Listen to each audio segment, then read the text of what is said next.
Torpedo Carnivore. Reaching more than 6 meters in length with a bite force of nearly 2 tons, the great white shark is the most fearsome predator on Earth. Yet, despite their reputations as man-eaters, great whites are protected in New Zealand as a vulnerable species. Written by James Frankham. Mike Fraser picked his way over the rocks of Campbell Island's Northwest Bay, pulled a thick neoprene hood over his head, slipped on his fins, placed his mask over his eyes, blew a couple of rasping breaths through his snorkel, then slid into the water. It was frighteningly cold, barely 7 degrees. He looked back to see his 4 colleagues enter the water, and together they swam through kelp that swayed rhythmically in the Southern Ocean surge, like twisted ribbons in the wind. The sea lions, which can normally be seen tumbling through the weed, were more conspicuously absent.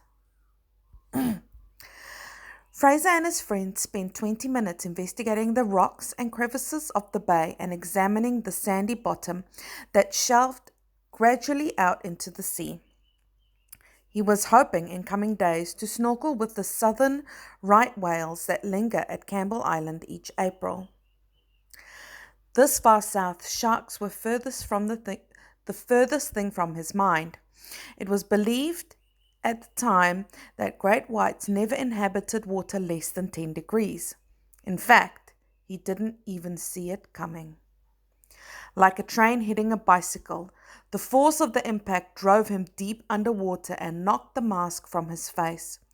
The jaws of his assailant had closed firmly over both arms, sinking its teeth through the neoprene wetsuit and into the bone.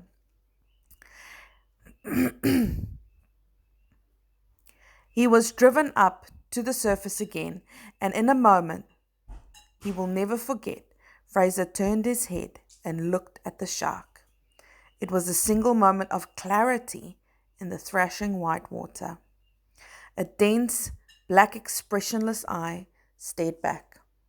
Pushing hard with his knees, Fraser managed to tear his left arm free.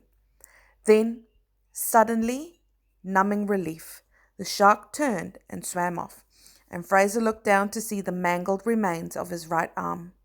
It had been torn off at the elbow.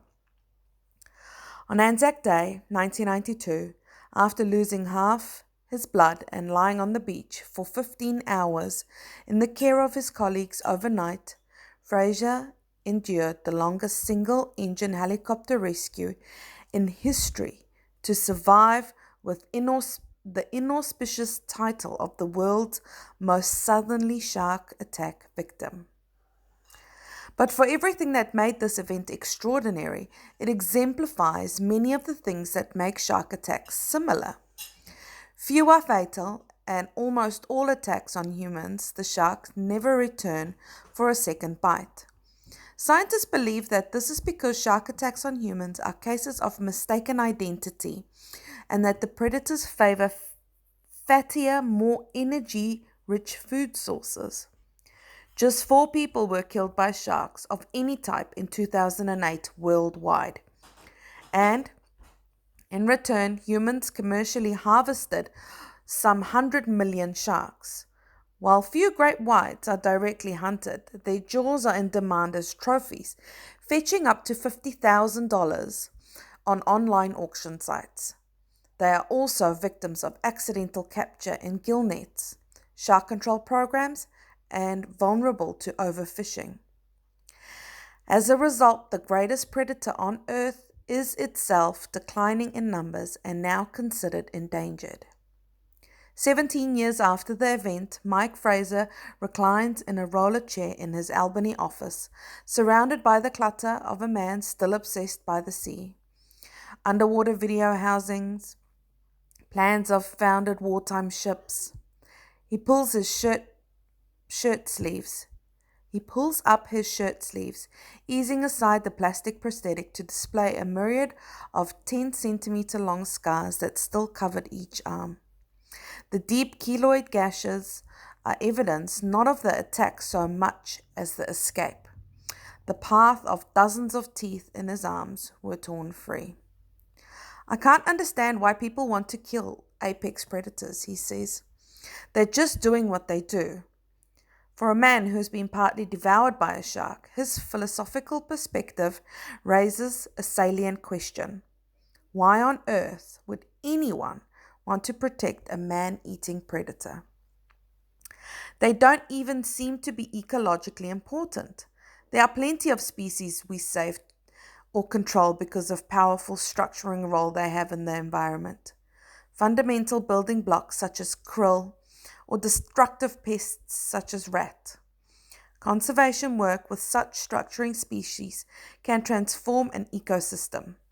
But as far as anyone can tell, apex predators like great white sharks have little structuring effect. Their numbers are not large, they take few prey, and have no natural predators, with the exception of very rare territorial attacks by orcas or larger great whites. We chose to conserve species like great whites for another reason, for their singular intrinsic value. They are fabulously fit for purpose, a design so perfect that they have remained unchanged for millions of years, and aspects of their anatomy are utterly unique. They have organs not present in any other fish, and a suite of senses beyond our realm of experience. Eyes with 10 times the light sensitivity of ours, an astonishing sense of smell, and the ability to feel vibrations and chemical signals in water in ways that scientists are just barely beginning to grasp. An extra sense allows them to hear electrical signals as low as 5 billionth of a volt per centimeter, the equivalent of electrodes connected to a flashlight battery 16,000 kilometers apart in the ocean, opening a sensory realm of electrical fields that we cannot begin to imagine. These abilities continue to baffle scientists and provide inspiration for emerging technologies, but we also revere them as charismatic megafauna and as killing machines, one of the few predators that continue to take human lives. Peter Benchley's novel Jaws and the subsequent success of the blockbuster film brought the cinematic power of Hollywood to vilify the great white and have fanned into flame the public appetite for fearsome predators. But this is a response which Harvard sociologist Edward O. Wilson suggests is deeply rooted in our evolutionary history. We are not just afraid of predators, he says. We are transfixed by them, prone to weave stories and fables and chatter endlessly about them because fascination creates preparedness and preparedness, survival. In a deeply tribal sense, we love our monsters, and there's nothing like the tingle of mortality to make one feel truly alive. Just ask Mike Fraser.